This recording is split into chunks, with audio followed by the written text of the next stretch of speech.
3rd of September 2017. Last year, this same time, myself and a group of, I would call, true Northers, scaled Mount Longonot to raise awareness on mental health issues that are specifically affecting soldiers. It was covered by the BBC. I'll put a link below this video and you can be able to trace it. Today we're going to talk about where one particular person has been for the 1 year. So it's my very good pleasure to introduce to you somebody who I hope will be able to give you a little bit more of education and joy at the same time. So, Karibu. Thank you. I'm Kheri Isaac, and it's amazing that 1 year is almost gone. Not almost gone, but gone. Seems like just yesterday when we scaled Mount Longonot, and it has been nice. So much has happened. Looking back, I can't believe all that has happened within 365 days. Before we did Mount Longonot, I was in the Special Forces for almost 11 years. I did 10 years, 292 days, 7 hours, and some minutes.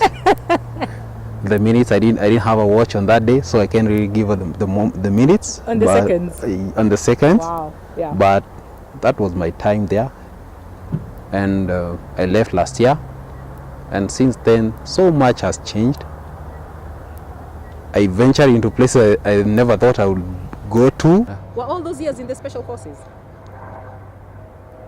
If not all, maybe one, because when I joined, Which was 2000 and? we pioneered Special Forces in 2007, because the first time we operated with the Wazungus was 2007, December, and that was the genesis of the Special Forces. Cool. So apart from maybe the few months that is between the end of that year and till the time you left. Yeah, when I joined, I came from the training school, went to Para, I did the selection, qualified. There was a delay with doing the jumps, but 2007 December, that's when I did the Para selection. Right. Then we went off to Boni. From Boni, we came back and took on the Special Force training. So that has been. That was the end of, Para, it was the end of any infantry business. It was now specially focused on the Special Forces. Yeah, the only time I did with the Paras was like when we were doing joint operations like Mount Elgon or such. Yeah. But most of the entire period I was in the Special Forces. I haven't done any other unit. So it's all you have known, all your career in the military, essentially. That's it. Last year, 3rd of September, you came for that awareness hike. I know we had been talking a lot before then, but we had also known each other, a lot longer. But I had heard about you a lot longer than you know. Oh, okay. So can I tell you the first time I ever heard about you? What I had? Sure. Okay. You don't get to get this every day. So I'm very much interested to hear what you heard about me before I heard about you. Really? Then you can tell me what you heard about me after I tell you what I heard about you. Okay. Cool. And I think that will also form the basis of our discussion for today. Yeah. So when I heard about you, I heard that you had perforated. Can I continue? Sure. Okay. I heard that you had perforated a container with your weapon from inside. That's the first time I heard about you. Okay. So, when is the first time you heard about me? Oh, seems you heard about me earlier than I heard about you. Of course. Because it's after what you're talking about that I was referred to your office. Yeah. I was referred by someone, and to make it funny, like, you remember the first time I came to you, I was looking for a man. Oh, you were looking for a man? Yes, I was told you go and see Mokuria. Yes. Mokuria, okay. So I went, can I see Mr. Mokuria? And, oh, no. Mr. Mokuria? Yeah, I was looking for a man. And you also expected a civilian? No, but I was told, go Major Mokuria. Yes.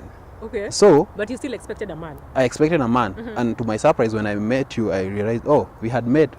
But by back then, I didn't know you after Westgate.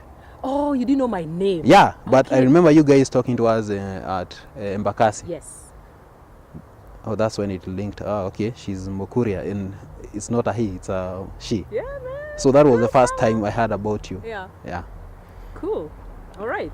So going back to what you've said, yeah, perforated, like you've said.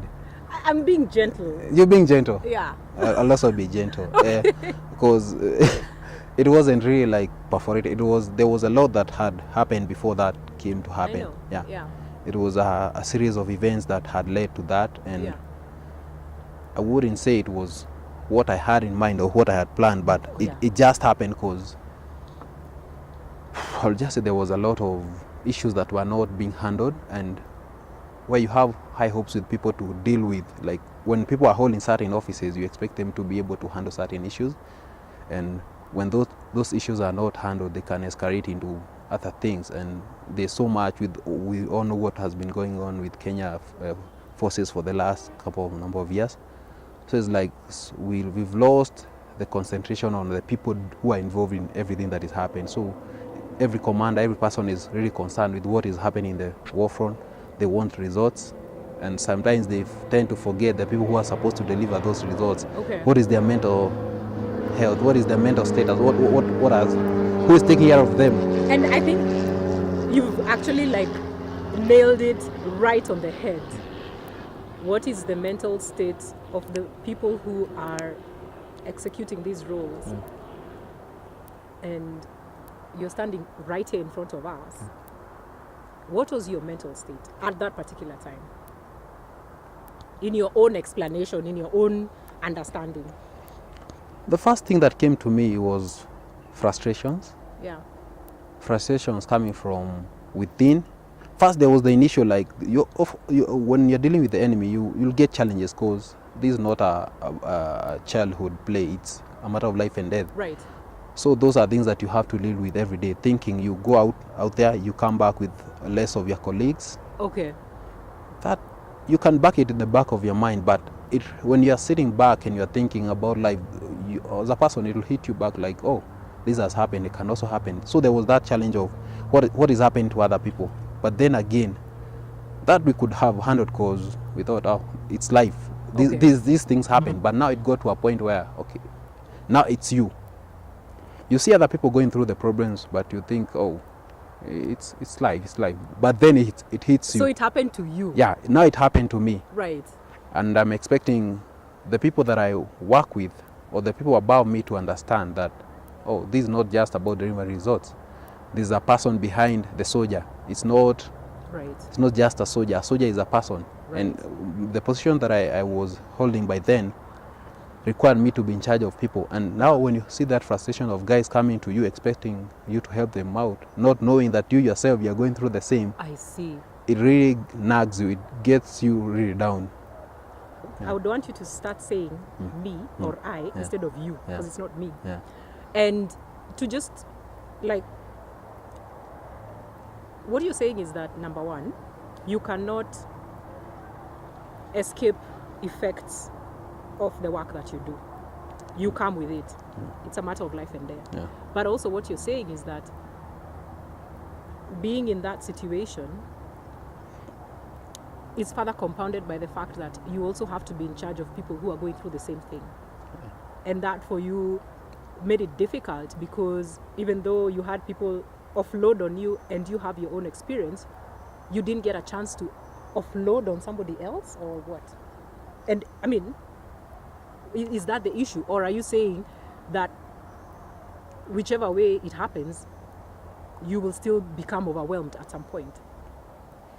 Sometimes you get to a point where I as a person will get overwhelmed with whatever is happening. Because, for instance, where I was working with new guys joining in. Right. And some of them may join at a higher rank because of the system, the way Kenya system is. You have an officer joining, yet for you've been doing that for some years. But now for him, he comes in, he has the say because he has the power. And he really doesn't understand the dynamics of the team that you've been working with. But still, you have to take orders from him. Right. So when you still have to come back to him, he hasn't experienced what you have experienced, but he doesn't see the point, and you can't blame him, because Because if you don't know, you don't know. These are things that you have to go through Yeah. for you to really understand where someone is coming from. Yeah. So for me, there's that frustration. There are guys who really try to understand, but when they escalate it up, they come back to you with like, what am I supposed to do? I've pushed it up, but nothing seems to be happening. So what did that do to you? You push it up, the issue, then it comes back to you, Unresolved. maybe unresolved or even more complicated. Like, oh, you are this and this. You're supposed to handle this, and now add the notion special forces. Like, yeah, special forces. You are special forces, but what does special forces mean? I mean, of course, I know what it means and everything, but I think for everybody who is watching, what is your definition of special forces? Not what people think or they imagine. Yeah. What is your definition of special forces from your experience? From my experience, special forces means that you are kind of a person who can be able to do not what most people would do. Right. In terms of numbers, in terms of the durations of the operation, in terms of the operation that you do. These are not things that you get anyone to do them because they require, I'm not downplaying other soldiers, like they are not that good, but some of the stuff that we do, it requires a special kind of a person. The mental state, their fitness, their education, it really, you have to have an all-round person.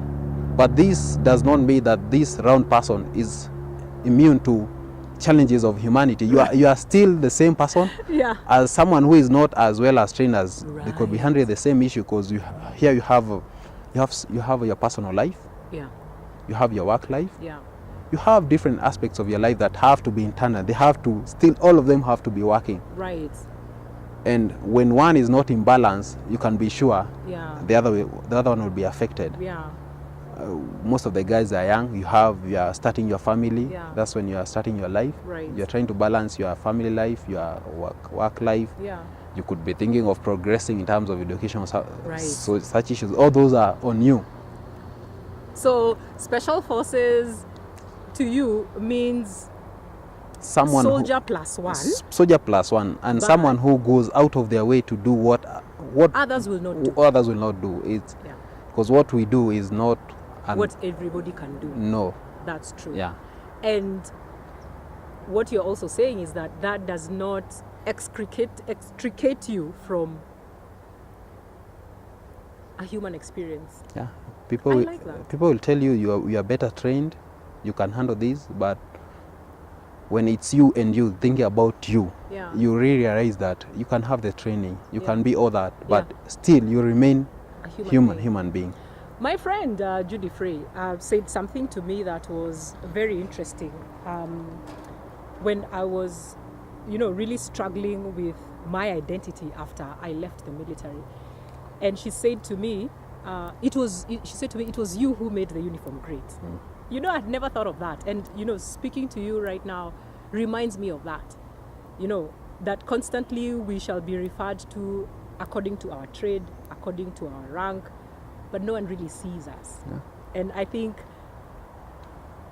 when I heard about what you had done, I said to myself, this is somebody who is saying, you're not listening to me, I'm here. Can't you hear what I'm saying? It seemed to me that you were trying to communicate something and nobody was listening. And so you decided to do something which would make people listen to you. Did they listen? They listened but had the wrong message. They did listen, but they had the wrong message. Right. Because that was the beginning of I would call it a victimization period. Okay. At first, they pretend like, oh, we understand. This is an operation area and so much, he has been handling so much. Right. But down the line, things get twisted and it gets from, oh, we understand what he's going through, to, oh, he was not supposed to do this, and it gets twisted into a way where you start answering for not what you've done, but for behaving in a humane way.